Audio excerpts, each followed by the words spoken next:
All right, bro. Come on. Here we go. Ah! What's up, guys? My name is Alex Barham. If you've been around the block like me, you know that Jackson Kayak has had a pretty rocky history in the creek boat scene. The Gnarvana really helped change that, but at the end of the day, it was sort of a huge surfboard. I think it's really important that if you look at the Gnarvana, which, thanks for picking a name that's not going to be at all confusing, guys. This boat stands alone. It should be treated separately, and you should come at it with a fresh perspective. So let's talk about this boat. The Gnarvana is a full-on creeker. It is not a racer, which the Gnarvana really was. The Gnarvana that came out years ago, this thing was designed to be quick, fast. We were obsessed with the legacy of the 9R. Everything needed to be raily, edgy, point and shoot, fast, driven, and creek racing in a 9-foot boat was super hot. The Gnarvana is not that. It is very good at what it does, but no, it's not wickedly quick. It's not slow, but it's not wickedly quick. But fine, not every boat needs to be. What does this thing do really well? So first of all, this boat is relatively big. I was one of the first people to paddle one. I was paddling it within a couple minutes of the official release, which, thank you, that was super cool, Jackson. And I hope that that's something that you continue to do for those of us who are giving truly independent reviews. That being said, I was a couple rapids in before somebody asked me, hey, what size is that? And I was like, I'm pretty sure it's the large. Nope, I was in the medium. I had no idea. I thought it was just a slow large. So that gives you a sense for this boat. One of the most distinctive things about paddling in Gnarvana is just how much length and volume is in front of you. It just seems like your first couple minutes paddling the boat, there is this huge phallic, especially when it's pink and there's no logos on the bow, thing going out in front of you. Once you get over that feeling, you start to really learn how to drive this boat. If you're aiming the bow and you're applying pressure, this boat goes exactly where you want it to. It knee steers very, very well. It drives. It's super intuitive for existing advanced intermediate paddlers. I've been saying for years that most people need to consider going up a size and paddling a slightly larger boat. The Gnarvana is going to let you do that in an actual medium platform. I would say that this is a medium large boat, but if you are a medium, paddle it. We put people in that were 240, we put people in that were 140. There was a truly huge paddler range in this boat, which I usually poo-poo, but because there's so much rocker and the rails are relatively aggressive but still forgiving, you do actually get a lot of utility out of this boat across a huge spectrum of weight ranges. This, the more I paddled it, the more I realized was really what I thought I was gonna get when Liquid Logic put out the Alpha. The bow reminds me so much when I paddle it of the Stomper and the Jefe Grande.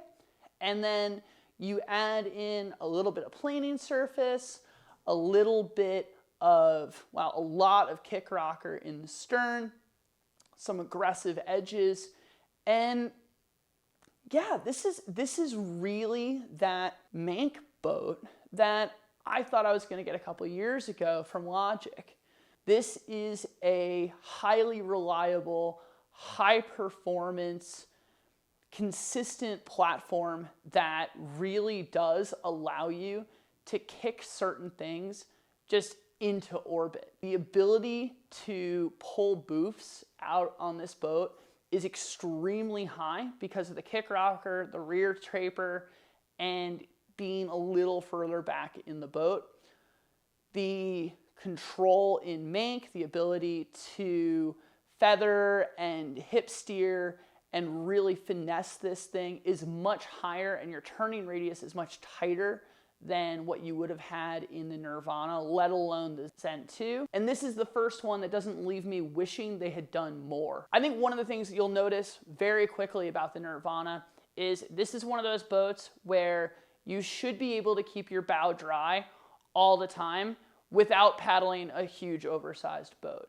If you're driving properly and really focused on having clean lines, your bow will always be high, and that's where the speed in this boat comes from, is the following through. It's very easy to point and shoot, and if you're focused on just maintaining that bow, everything else just seems to fall out. And sometimes that makes running rivers super easy. The flip side is when you're trying to do something tight and technical, where you need to really drive, finesse, and throw the boat around, because it's lighter weight, because it's a relatively short platform, and because of the stern just being super aggressive, you can really toss this thing around too. You're not locked in with long grabby chines in the way that some other boats are. Now, of course, there is going to be a little bit of a give and take. So one of the things that definitely bit back at me about this was that skipping out of some landings, especially my first couple laps in the boat, I found that if I leaned back a little bit, I was trying to edge, or I just got thrown onto my back. Any amount of leaning back over my shoulder, loading up one stern edge over the other, could cause the boat to turn pretty violently, and that could cause you to flip in and of itself. So you're definitely going to have to learn how to be up and over the bow of this boat. You should be aiming at all times to have a good, proper forward posture and maintaining that as you carry through landing drops. The place where I think the Gnarvana absolutely shines and is the best in class right now is boofing. And that's a really stereotypical marketing hype kind of thing to say, but I think it's true here. I've been running these rivers for a long time, and I can tell you that almost immediately I was able to pull out just monster boofs. Jackson did a really good job balancing this asymmetrical design. It's a very easy boat to drive, pull off, take that bow and just hold it super high and then slam down. The thing that you'll notice the most is that if you're used to a normal 9-foot creek boat, even one with kick rocker, that you're gonna feel that stern disconnect completely much sooner than you'd expect it. Now, at the end of the day, we're talking about fractions of a second, but it's still much sooner. And that's really the secret to giving these huge boofs out. The boat is just in flight, and the stern isn't being held or acting as a pivot point, being pushed up, whatever the circumstance may be. So the bow is just loose and flying. This crisp release off of drops sets you up for really big boofs and builds a sense of confidence. It's really easy to ollie the boat and stomp out a big boof if you got a early clean disconnect in the first place.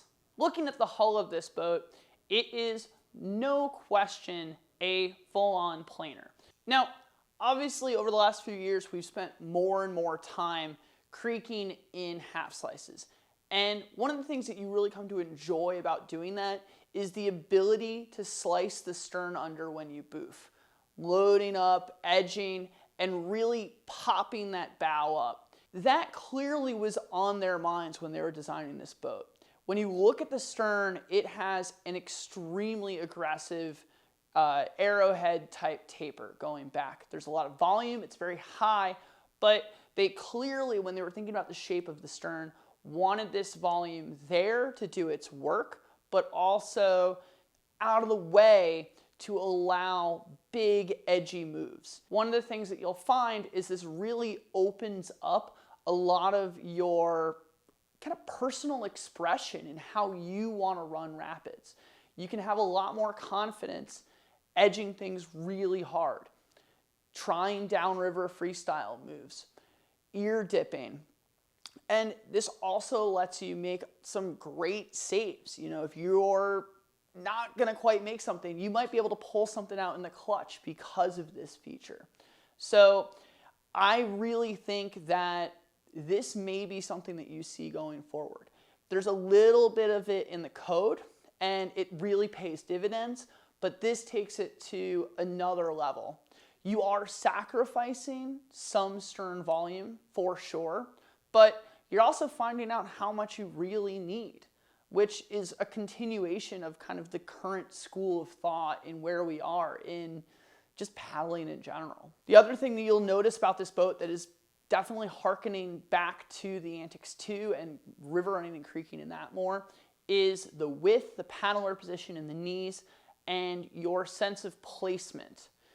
The positioning of the paddler is very confident and balanced, and it's very easy to manage this thing, to stay on top of it, and to just feel like everything is exactly the way it's supposed to be. It adds a level of intuitiveness that I really appreciated. When you put these two things together, one of the things that you'll notice is that because the chines are high and square, the boat is extremely stable on edge. Not only does it have a lot of that primary stability, but on edge, there is a lot of surface area meeting water at the same time. That means that at some point, you basically lock in like there's a pontoon there, and you are super stable at a predictable spot in your secondary stability. This boat has a ton of rocker. In talking to Nick, one of their design priorities was to make sure it literally had more than anyone else. Now, again, I've said before, especially when we're talking about the code, at some point, you can have too much rocker. Think about the difference between standing in a pool and pushing a surfboard and pushing a ball, right? If you push a ball, it's gonna go nowhere. If you push a surfboard, it's gone. So it's a challenge to make a boat both shorter and pack all of that rocker in and not make it move at the speed of a tugboat. Did Jackson give up some speed? Yeah, we covered that. But it is still middle of the pack for speed, even by today's relatively fast standards. A lot of that's coming down to that width that I talked about before. Because you're sitting high out of the water, you're skimming along as you have less drag. Was the Gnarvana completely devoid of rocker? Did it need more, or else it wasn't going to be a good boat? No, and the Gnarvana having as much as it does isn't the reason why it's a great boat. But it does really help. It's a huge part of why this boat is able to have aggressive edges, aggressive features, and you can toggle them on and off when you want to. And that's really the magic of this boat. When all of the pieces I'm describing come together, you're finding this boat that has all of these buttons that you can push. All of these things are able to come together in a package that is not 9 feet long. That's a big part about this boat. This is the first creek boat in a minute that is being offered out not at 8.9 or 9 feet. I think that taking that artificial constraint away, I think everyone being honest with themselves and taking this pressure to race off is fine. There should be race boats, and there should be boats for running the Mank. If we were really that concerned about creek racing, we would all be racing one design anyway, right? So as always, I like to ask, who's this boat really gonna be for? You know, I think that there are gonna be a lot of people who are very new to the sport. They're gonna see Dane paddling this thing like a monster, and they're gonna want one. Are they gonna get the boat that they need? Maybe, maybe not. Certainly, if you're coming off the couch and you want to learn this sport, they have the Zen 3 for a reason. Maybe try that first. This boat does want the right input at the right time. It rewards you for that. It will punish you for some bad habits or mistakes. That's just part of the game. If you're an intermediate, this would be the boat to fix your boof in.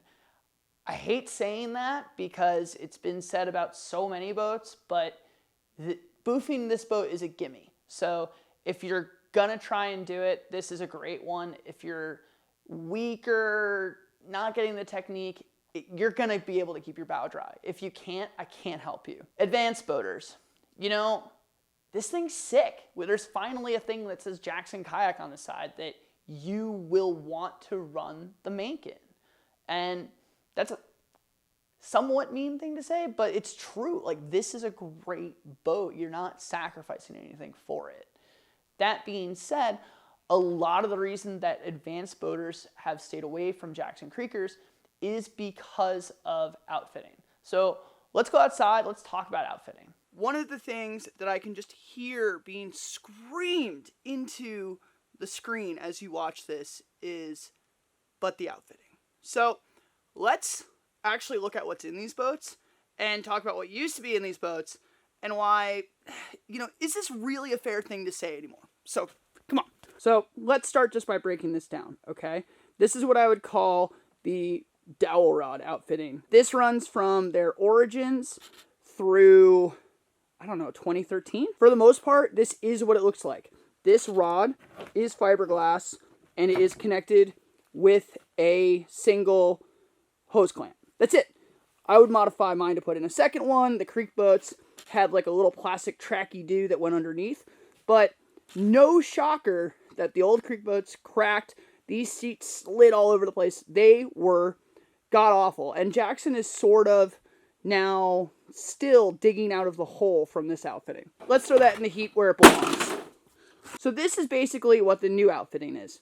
This is a track. It is glued to the hull. You'll notice when I cut this boat apart, it's still there. The method has changed over time. It's been glue, it's been welds, it's been double-sided sticky tape. For the most part, it's pretty solid. About the time the boat is dead anyway, it's usually letting go. That's usually how you know your boat's about to die. Whether that's a chicken and egg because this let go, that's, you know, for you to decide. Your seat pan is still just a seat pan. It comes off, and it's nothing but one single layer of plastic. What doesn't necessarily meet the eye in these things is what's inside these tracks. If you look closely inside, there is a fiberglass stiffener running end to end.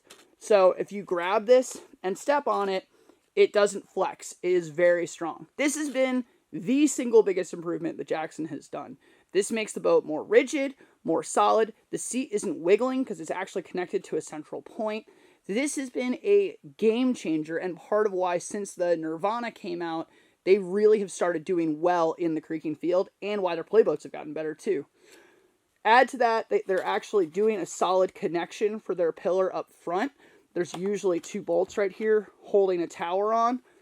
That really has been the turning point for Jackson outfitting. Just in case you're not getting what I'm saying, look, inside of this, these fiberglass rods are adding stiffness. They're in a V, which makes them stronger. For the cost to weight ratio, they're a really smart move in these boats. So now you're saying, but Alex, my boat this, my boat that. Well, fine. What's the rest of the industry doing? So this is a pile of center tracks. I think 3 of these are Piranha, maybe one's a Wave Sport. But at the end of the day, you can grab these, you can flip them over. There's nothing inside of them. They are just a sheet of plastic, and they bend like a sheet of plastic bends. They have almost no support. The seat is another pan. It drops on top. Even the Dagger playboat seat is not different from this by much. They all have flex and give, and they don't really add any rigidity to the boat to speak of. So this is somewhere where actually Jackson is leading, not following. But if you know me, you know that I am an incredibly firm believer in the Dagger Contour and Wave Sport systems, right? The Confluence built solid track. So this is what that is. This is the 2 pieces, the solid adjustable front pillar, and the entire seat. It's one unit, it's hollow, it's rigid as a board. So, yeah, you're not getting one of these, and that's sad. Why aren't you? Because Jackson swears up and down by, and will not walk away from, no holes in the hull. Don't forget, just as an aside, that Dagger had this vintage of outfitting, which is in your Egos and Ids. It is god-awful. So everyone's made mistakes, and everyone has grown, and everyone's doing better now than they did before. Last thing while we're in the garage. I am really sick of hearing people tell me they cannot figure out how to use these jam cleats. It's not hard. I've literally been using them since I was a child because of sailing. So we're going to go over it real quick and what the strengths and limitations are. So first of all, the way this works is the rope goes through the back. When you push down and pull, if you watch, it's actually going to suck down into the cleat. All right? So whenever that happens, whenever you're using these, you do need to go an inch further than you want it and then pull down, and it's going to pull in and stop. So yeah, is there a tiny bit of slip? Yeah. Can you figure that out, how to work with that? Definitely. That being said, this rope is fresh. This is in good shape.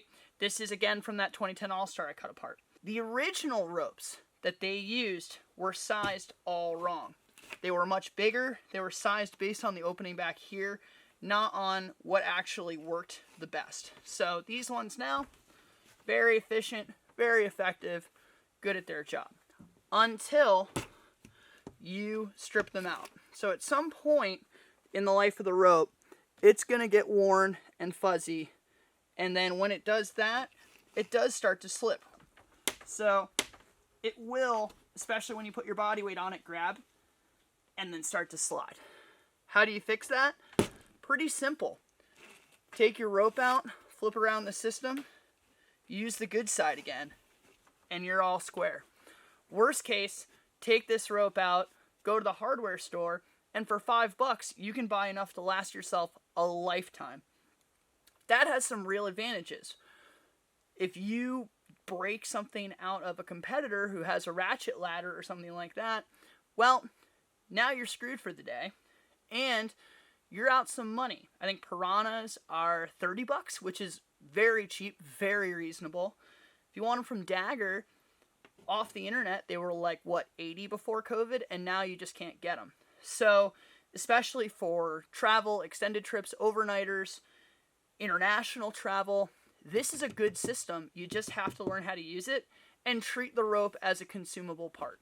I will say that the only thing I have against this outfitting is the foot blocks.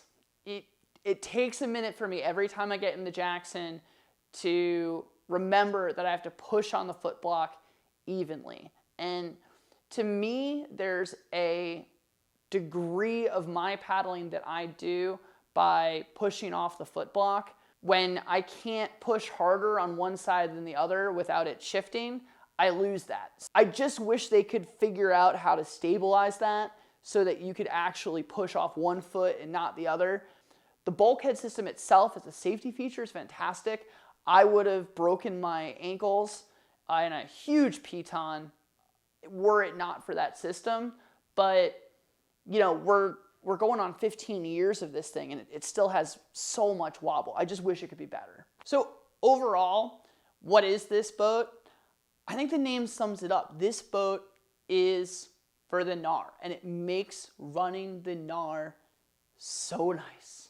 It just excelled. It made things easy, and it was a pleasure to paddle. It did some things so well. I mean, I'll roll this clip. This is Moose Fest, me running Agers Falls, and I smoked out a huge boof. Everyone behind me did a perfectly respectable, perfectly normal boof, but there was a huge difference in terms of how this boat handles those lips. The release when you boof it is so clean and so crisp, and it is so easy to land so flat.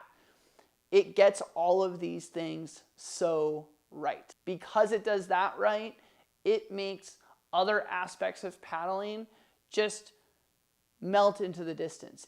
All you have to do is point, shoot, and pull that stroke, and it really simplifies so much and brings the level of outside noise and distraction down.